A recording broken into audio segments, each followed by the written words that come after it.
그날 브라질의 심장이 멈췄습니다. 아마존 전체 통신망이 먹통이 됐고 병원은 마비되고 산불 경보도 꺼졌습니다. 그 통신망을 만든 건 중국이었고 놀랍게도 스스로 전원을 내린 것이었죠. 더 충격적인 건 복구 조건이었습니다. 브라질의 자연, 원주민 정보, 환경 정책까지 넘기라는 요구. 절망의 순간 한 나라만 조건 없이 손을 내밀었습니다. 바로 대한민국입니다. 70년 전 한국 전쟁 당시 받은 은혜를 더 크게 되돌려준 것이죠. 안녕하세요. 저는 브라질 상파울루에서 한국문화원 번역 자원봉사를 하고 있는 마리아 루이자입니다. 할머니가 한국 전쟁 때 브라질로 온 한국인 간호사였거든요. 그래서 어릴 때부터 한국말을 조금씩 배웠고 지금은 브라질 환경청에서 일하면서 한국의 그린 테크놀로지 도입 프로젝트를 담당하고 있어요. 하지만 제가 겪게 될 일이 단순한 업무가 아니라 브라질 전체의 운명을 바꿀 거대한 사건이 될 줄은 몰랐습니다. 2026년 4월 15일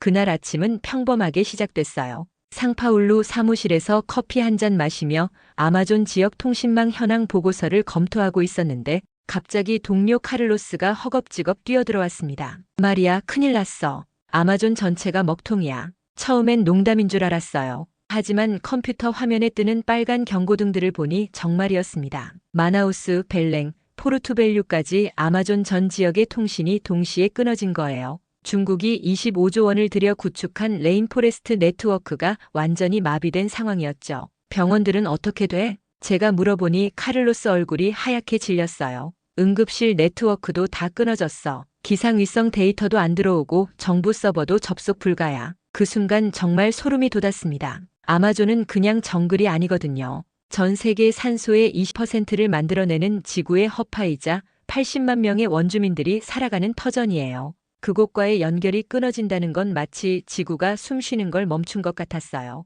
오후 2시쯤 상황은 더욱 절망적이 됐어요. 마나우스 종합병원에서 긴급 환자가 발생했는데 응급 헬기조차 출동할 수 없는 거예요. 템이 먹통이라 비행 자체가 위험했거든요. 더 끔찍한 건 아마존 전체를 감시하던 산불, 조기경보 시스템마저 작동을 멈춰서 대형 화재가 발생해도 모르는 상황이 된 거였어요. 청 내부는 아수라장이었어요. 10년간 브라질 정부가 중국에 의존해온 핵심 인프라가 하루아침에 무너진 거니까요. 더 이상한 건 중국 측 기술진들과도 연락이 안 된다는 거였어요. 저녁 8시 환경청 긴급회의가 열렸어요. 장관님이 심각한 표정으로 입을 열었죠. 중국 측에서 연락이 왔어. 시스템 복구가 가능하다고 하네. 그 말을 들었을 때 잠시 안도감이 들었지만 뭔가 석연치 않았어요. 하루 종일 연락이 안 되던 중국이 갑자기 이렇게 빨리 해결책을 제시한다고. 마치 이런 상황을 미리 예상하고 있었던 것처럼 말이에요. 회의 중에 더 충격적인 사실이 드러났어요.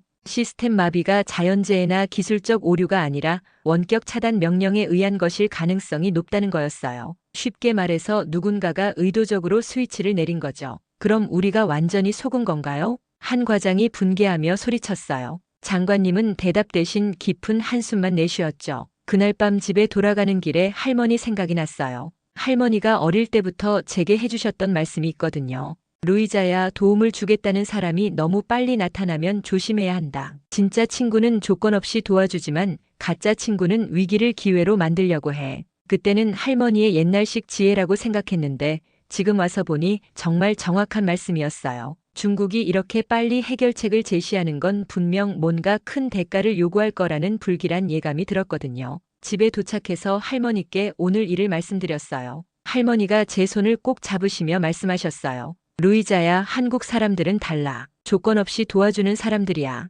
할머니가 젊었을 때 한국에서 그런 걸 많이 봤거든. 그 말씀을 듣고 왠지 모르게 마음이 따뜻해졌어요. 하지만 그때까지만 해도 이 모든 일이 한국과 연결될 거라고는 꿈에도 생각하지 못했죠. 그날 밤 뉴스에서는 연일 아마존 통신망 마비 소식이 나왔어요. 하지만 정작 중요한 건 다음날 중국이 내놓을 조건이 무엇인지였어요. 과연 할머니 말씀처럼 조건 없는 도움이라는 게 이 세상에 존재할까요? 이튿날 아침 중국 대표단이 브라질리아에 도착했다는 소식에 환경청이 술렁거렸다. 드디어 해결책이 나오나 싶어 모두 기대 반 걱정 반이었다. 오전 10시 긴급 화상회의에서 중국 텔레콤 그룹의 리 웨이 부사장이 등장했다. 완벽한 정장 차림의 그는 자신만만한 표정으로 말했다. 안심하세요. 복구는 48시간 내에 가능합니다. 회의실에 안도의 한숨이 흘렀다. 하지만 그 다음 말이 문제였다. 다만 몇 가지 조건이 있습니다. 협약서를 본 순간 기가 막혔다. 8시간 안에 복구해드리겠습니다.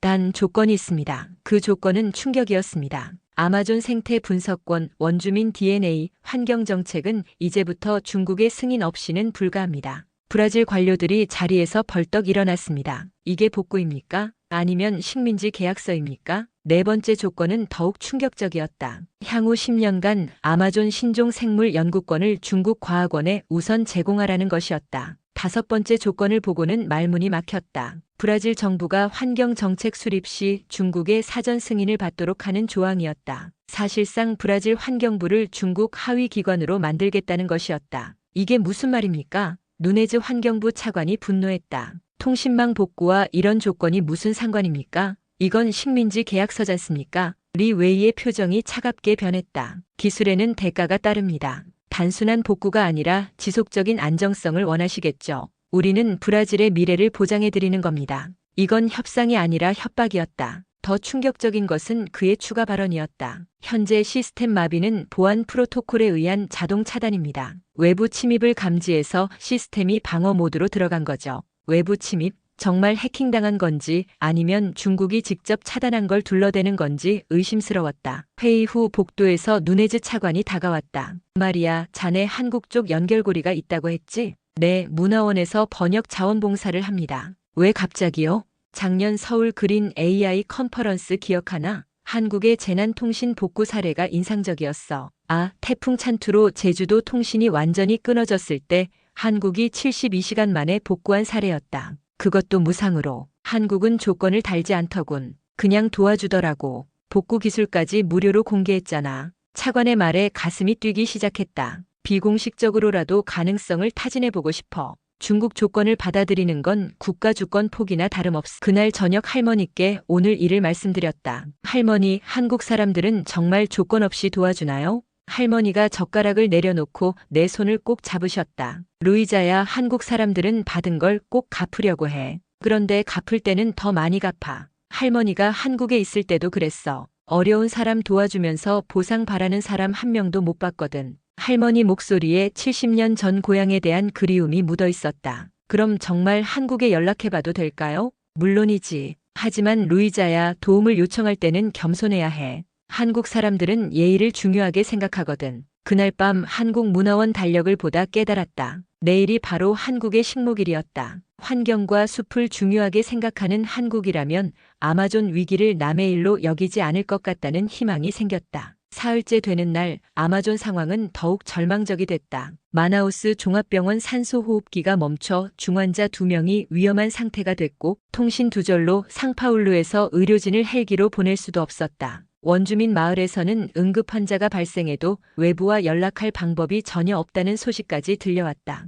환경청은 완전히 패닉 상태였다. 중국의 조건은 받아들일 수 없지만 시간은 계속 흘러갔다. 매시간 아마존에서는 누군가의 생명이 위험해지고 있었다. 누네즈 차관이 조용히 다가왔다. 마리아, 개인적으로 한국 쪽에 연락할 수 있겠나? 공식 채널이 아닌 개인적인 연락을 하자는 것이었다. 30년 외교관 생활 중 이런 위기는 처음이라는 표정이었다. 문화원 김 원장님께 연락해 볼게요. 조심스럽게 접근해봐. 공식 요청이 아니라 개인적인 조언을 구한다는 식으로. 그날 밤 11시가 넘어 김 원장님께 전화를 드렸다. 한국 시간으로는 오전이었다. 상황을 설명하니 원장님이 심각하게 들으셨다. 마리아 씨, 이건 정말 심각한 문제네요. 단순한 기술 문제가 아니라 인도주의적 위기잖아요. 서울 본부에 연락해서 관련 부처와 상의해 보겠어요. 이틀 후 믿기지 않는 일이 일어났다.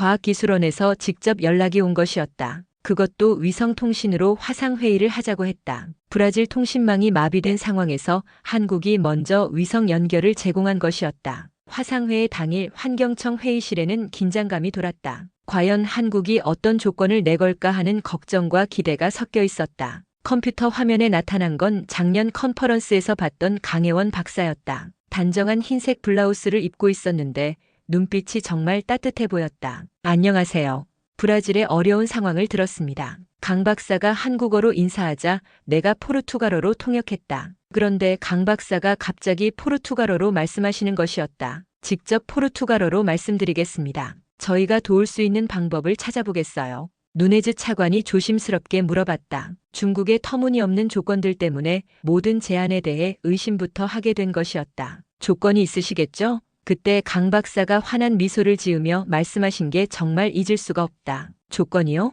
강 박사가 잠시 웃으며 말했습니다. 없습니다. 단 하나 당신들도 나중에 누군가를 도와주시면 됩니다. 브라질 회의실이 조용해졌습니다. 누군가가 중얼였죠. 이게 진짜 친구구나. 그 말을 들었을 때 회의실이 완전히 조용해졌다. 정말 조건이 없다는 게 믿어지지 않았다. 중국은 브라질의 주권까지 요구했는데 한국은 아무것도 요구하지 않는다니. 정말 조건이 없나요? DNA 데이터나 영토 사용권 그런 건 전혀 요구하지 않으시는 건가요? 차관님이 다시 한번 확인했다. 네, 전혀 없습니다. 다만 저희 기술팀이 브라질에 가서 직접 작업해야 해요. 현지 상황을 정확히 파악해야 최적의 복구가 가능하거든요. 강 박사 말씀에 차관님이 고개를 끄덕였다. 그런데 정말 궁금한 게 있었다. 박사님, 솔직히 왜 저희를 도와주시려는 거예요? 한국에게 무슨 이익이 있나요? 강 박사가 잠시 생각하더니 진심 어린 표정으로 대답했다. 한국도 정말 어려웠던 시절이 있었어요. 전쟁과 가난으로 절망적이었을 때 많은 나라들이 도와줬죠. 브라질도 그중 하나였고요. 이제 저희가 도울 차례라고 생각해요. 그리고 아마존은 브라질만의 문제가 아니라 전 인류의 문제니까요. 그 말을 듣고 할머니 생각이 났다. 할머니가 한국 전쟁 때 브라질로 오신 것도 그때 브라질이 한국을 도왔기 때문일 것이다. 70년이 지나서 이제 그 은혜를 갚으려는 것일까? 참고로 말씀드리면 저희 기술은 이미 검증됐어요. 제주도 태풍 피해 복구 때 72시간 만에 모든 통신망을 정상화시켰거든요. 그것도 기존보다 30%더 안정적으로 만들었고요. 강 박사의 자신 있는 말투에서 한국 기술에 대한 자부심이 느껴졌다. 화상회의가 끝나고 차관님이 말씀하셨다. 마리아, 자네가 한국팀 전담 통역을 맡아줘야겠어. 이번 일이 성공하려면 완벽한 소통이 필요하거든. 그날 밤 집에 와서 할머니께 모든 걸 말씀드렸다. 할머니가 내 손을 꼭 잡으며 눈물을 글썽이셨다. 루이자야, 내가 우리 두 나라를 잇는 다리 역할을 하는 거구나. 할머니가 브라질에 온 것도 다 이런 날을 위해서였나 보다. 그때까지만 해도 단순한 통역 업무라고 생각했다. 하지만 곧 내가 역사의 한복판에 서게 될 줄은 몰랐다. 사흘 후 상파울루 국제공항에 한국 기술팀이 도착했어요. 저는 마중을 나갔는데 정말 놀라웠어요. 거대한 장비나 트럭이 올 거라고 생각했거든요. 그런데 강혜원 박사를 포함해서 5명이 작은 가방들만 들고 나타난 거예요. 이게 전부예요? 제가 물어보니 강 박사가 웃으시며 가방을 가리켰어요. 이 안에 위성 장비와 노트북이 들어있어요. 요즘 기술은 작아도 강력하거든요. 공항에서 나오면서 팀원들을 소개받았어요. 위성통신 전문가 이준호 박사, 네트워크 보안 전문가 박민지 박사, 그리고 현지 설치를 담당할 김태현 엔지니어와 최유진 엔지니어였어요. 모두 30대 초반의 젊은 사람들이었는데 눈빛만 봐도 실력이 대단해 보였어요. 차로 이동하면서 강 박사가 제게 물어봤어요. 마리아 씨, 할머니가 한국 분이셨다고 들었는데요. 네, 한국 전쟁 때 간호사로 일하시다가 브라질로 오셨어요. 그럼 한국어도 하실 수 있겠네요. 조금은요. 할머니가 가르쳐 주셨거든요. 그때 강 박사가 한국어로 말씀하셨어요. 고마워요. 우리가 여기 올 수 있게 도와주셔서. 할머니가 가르쳐 주신 한국어로 대답했어요. 아니에요. 저희가 더 고마워요. 팀원들이 박수를 치며 반가워하는 모습을 보니 정말 따뜻했어요. 환경청에 도착하자마자 한국팀은 바로 일에 착수했어요. 이준호 박사가 노트북을 꺼내더니 위성 연결을 시작했어요. 일단 한국 위성망과 스타링크를 연결해서 임시 네트워크를 구축할게요. 박민지 박사는 중국 시스템을 분석하기 시작했어요. 컴퓨터 화면에 복잡한 코드들이 주르륵 흘러내리는 걸 보니 정말 전문가구나 싶었어요. 이상하네요. 이 시스템에 킬 스위치가 있어요. 박민지 박사가 놀란 표정으로 말했어요. 킬 스위치요? 제가 물어보니 강 박사가 설명해 주셨어요. 원격으로 시스템을 완전히 차단할 수 있는 장치예요. 보통 보안상 필요할 때만 사용하는데. 그럼 이번 사고도 킬 스위치 때문인가요? 그럴 가능성이 높아요. 그 말을 들었을 때 정말 소름이 돋았어요. 사고가 아니라 의도적으로 시스템을 차단한 거라는 얘기잖아요. 첫날 밤 11시쯤 이준호 박사가 소리쳤어요. 연결됐어요. 정말 믿기지 않았어요. 하루 만에 아마존 마나우스 병원과 연결이 된 거예요. 화면에 나타난 병원 의료진들이 손을 흔들며 인사했어요. 감사합니다. 정말 감사합니다. 병원 원장이 눈물을 흘리며 말했어요. 중환자실 환자들이 모두 안전하다는 소식도 들려왔고요. 이틀째 되는 날 기상청 시스템도 복구됐어요. 셋째 날에는 드론 관제 시스템까지 정상화됐죠. 정말 기적 같았어요. 그런데 박민지 박사가 계속 중국 시스템을 분석하더니 갑자기 얼굴이 하얗게 변했어요. 이거 정말 심각해요. 뭐가 문제예요? 강 박사가 물어보니 박민지 박사가 화면을 가리켰어요. 이 시스템이 원주민들의 위치와 동선을 모두 추적하고 있었어요. 심지어 음성까지 녹음해서 중국 서버로 보내고 있었고요. 그 말을 들었을 때 정말 충격이었어요. 통신망이 아니라 감시망이었던 거죠. 더 심각한 건 이거예요. 박민지 박사가 다른 파일을 열었어요. 디지털 인종 분류 AI가 설치되어 있어요. 지속 가능 개발이라는 명목으로 원주민들을 분류하고 있었던 거예요. 그 순간 정말 분노가 치밀었어요. 도움을 준다면서 뒤에서는 이런 일을 하고 있었다니요. 이걸 어떻게 해야 할까요? 제가 물어보니 강 박사가 단호하게 말씀하셨어요. 공개해야 해요. 브라질 국민들이 알 권리가 있어요. 그날 밤 환경청에서 긴급회의가 열렸어요. 누네즈 차관을 비롯해서 고위 관료들이 모두 참석했죠. 박민지 박사가 발견한 내용을 듣고 모두들 경악했어요. 정말입니까? 우리 원주민들이 감시를 당하고 있었다는 말입니까? 차관님이 떨리는 목소리로 물어봤어요.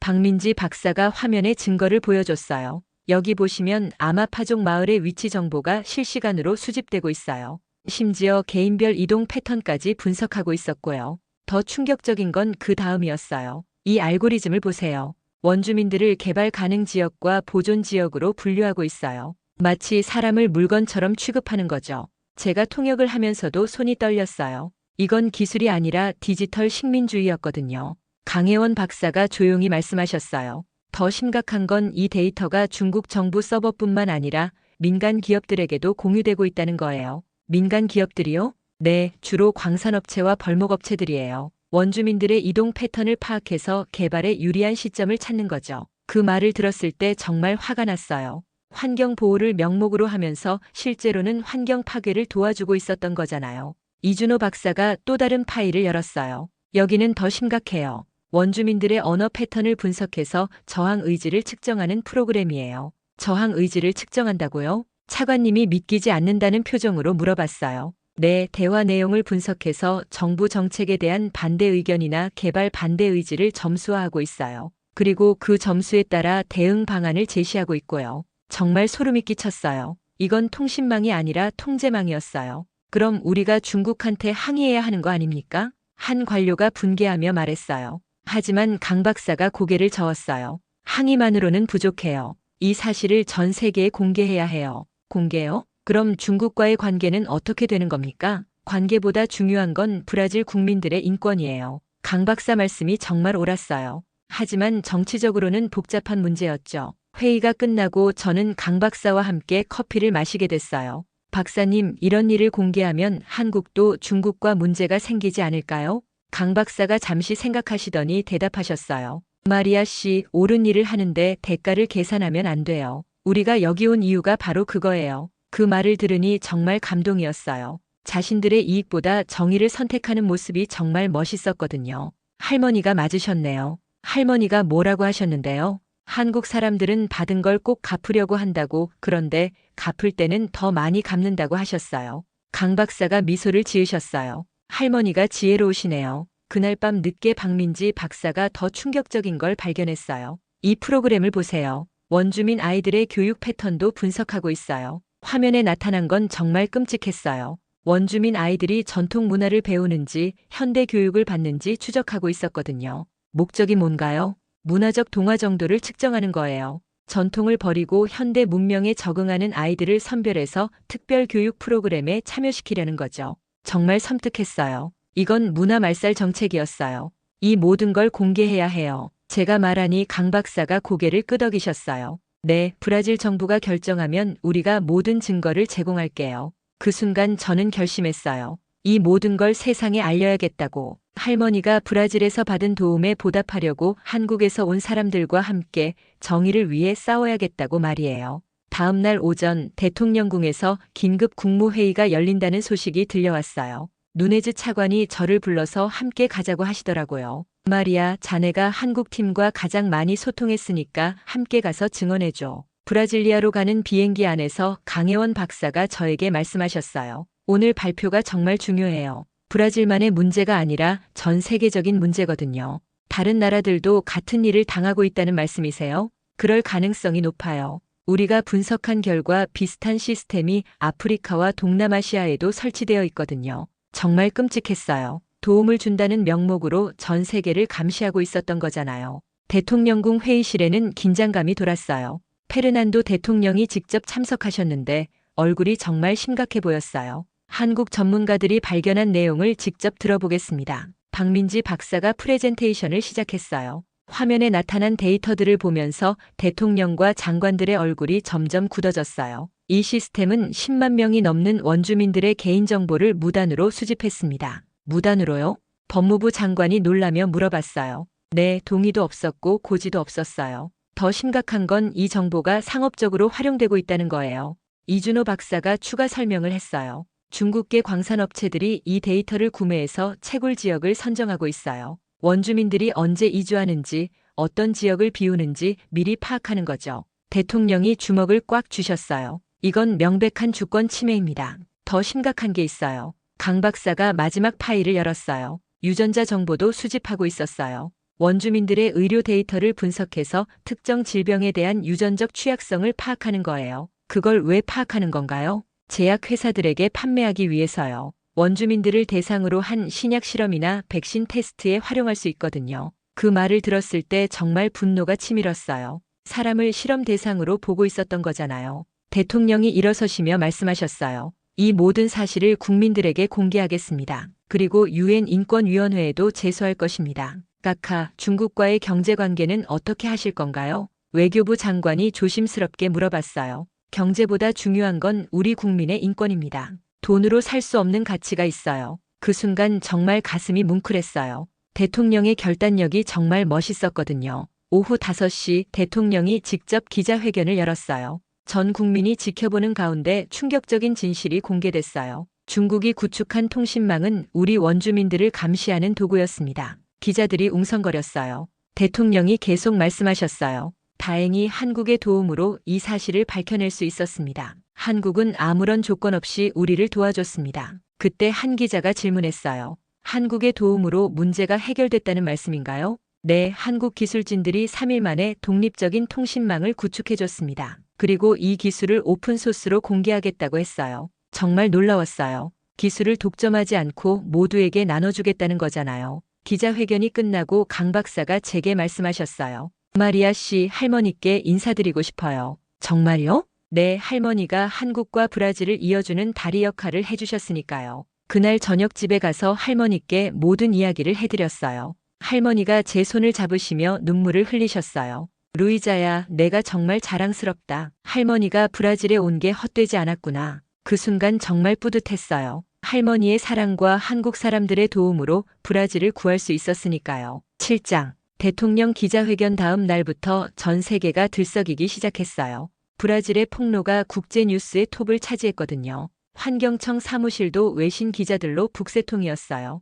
마리아, BBC 인터뷰 요청이 들어왔어. 누네즈 차관이 급하게 달려와서 말씀하셨어요. 저요? 왜 저한테요? 자네가 이 모든 일의 중심에 있었잖아. 한국과의 연결고리 역할도 했고 말이야. 그날 오후 BBC 인터뷰를 하면서 정말 떨렸어요. 전 세계 사람들이 지켜볼 텐데 말을 제대로 할 수 있을까 걱정됐거든요. 마리아 씨, 한국이 브라질을 도운 진짜 이유가 뭐라고 생각하세요? 기자가 물어봤을 때 할머니 말씀이 떠올랐어요. 한국 사람들은 받은 걸 꼭 갚으려고 해요. 한국 전쟁 때 브라질이 도와줬던 걸 기억하고 있는 거죠. 인터뷰가 방송된 후 정말 놀라운 일들이 연쇄적으로 일어났어요. 페루 환경부에서 연락이 온 거예요. 브라질과 같은 시스템이 우리나라에도 설치되어 있는 것 같아요. 한국의 도움을 받을 수 있을까요? 그 다음엔 콜롬비아, 볼리비아에서도 연락이 왔어요. 모두 중국이 설치한 통신망에서 이상한 점들을 발견했다는 거였어요. 강혜원 박사가 제게 말씀하셨어요. 마리아 씨,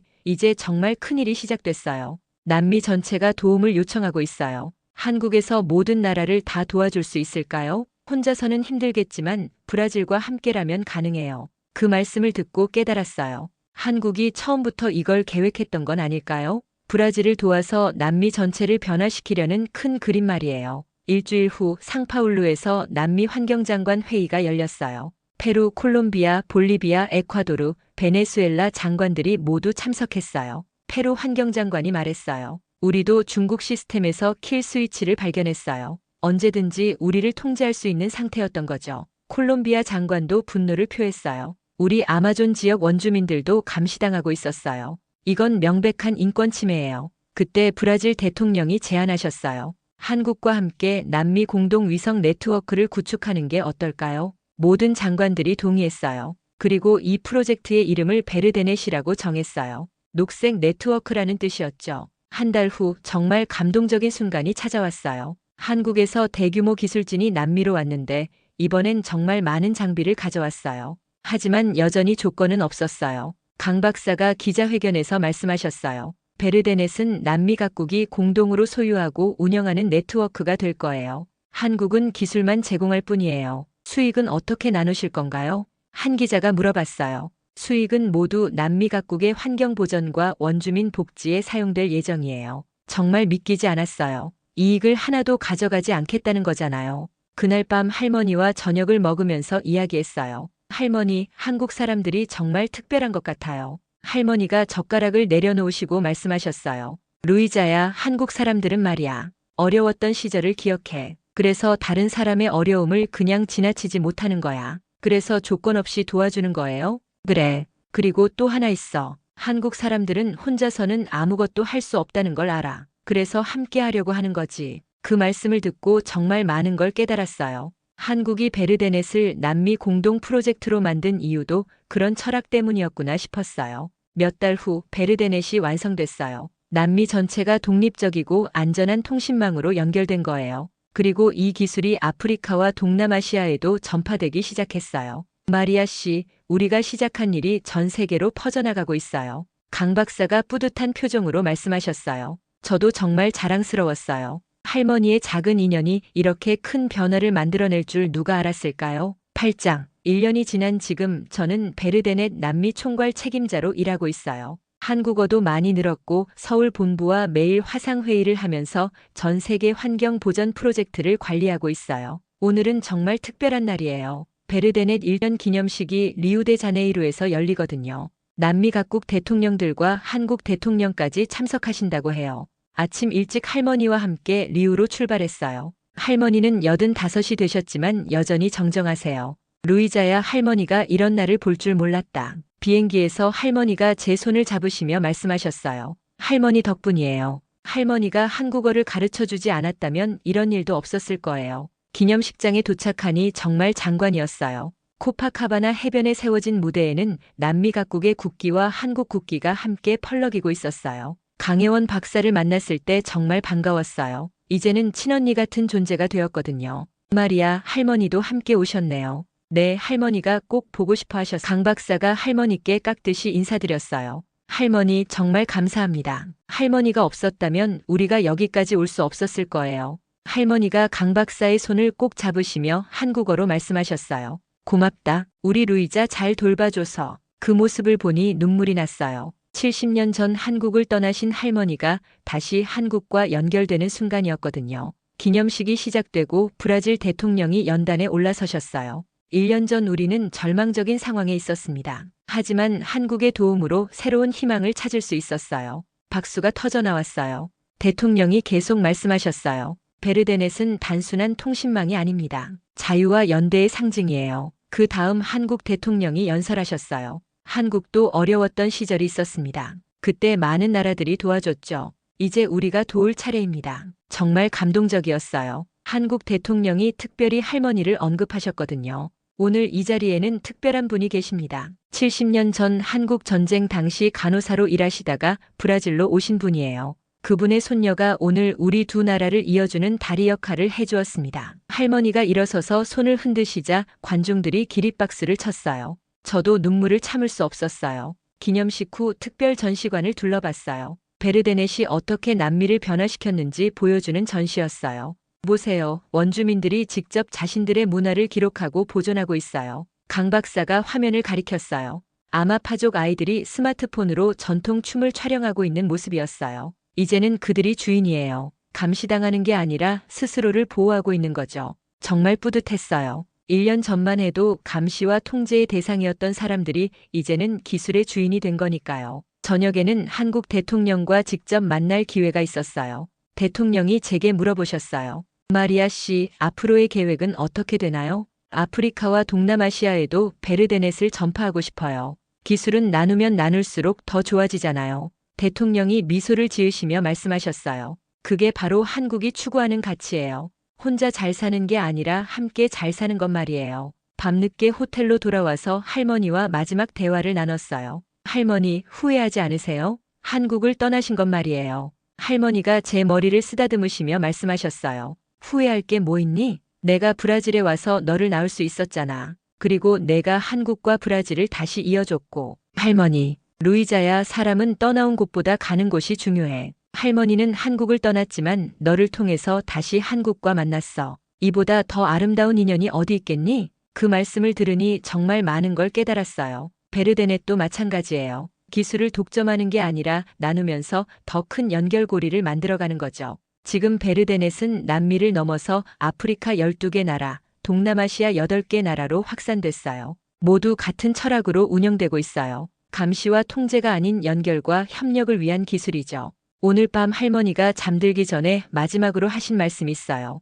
루이자야, 진짜 친구는 보상을 요구하지 않는다고 했지? 한국 사람들이 그래. 그래서 할머니가 한국을 사랑하는 거야. 네, 할머니 말씀이 맞아요. 진짜 친구는 조건을 달지 않아요. 그냥 도와줘요. 그리고 함께 더 좋은 세상을 만들어가죠. 베르데넷이 시작된 지 1년, 이제 저는 확신해요. 기술은 사람을 나누는 게 아니라 이어주는 도구여야 한다는 걸. 그리고 한국이 보여준 것처럼 진정한 리더십은 혼자 앞서가는 게 아니라 모두를 함께 끌어올리는 거라는 걸 말이에요. 베르데넷이 연결한 건 단순한 통신이 아니었습니다. 억눌렸던 목소리, 감시당하던 삶, 고립됐던 마을을 다시 살아 숨쉬게 한 거였죠. 그리고 한국은 그 대가로 아무것도 받지 않았습니다. 진짜 리더는 혼자 앞서가는 자가 아니라 모두의 손을 잡고 함께 가는 자라는 걸 한국은 다시 한번 세계에 증명해냈습니다. 오늘의 이야기 어떠셨나요? 이 이야기가 가슴을 울리셨다면 좋아요와 구독으로 함께 해주세요.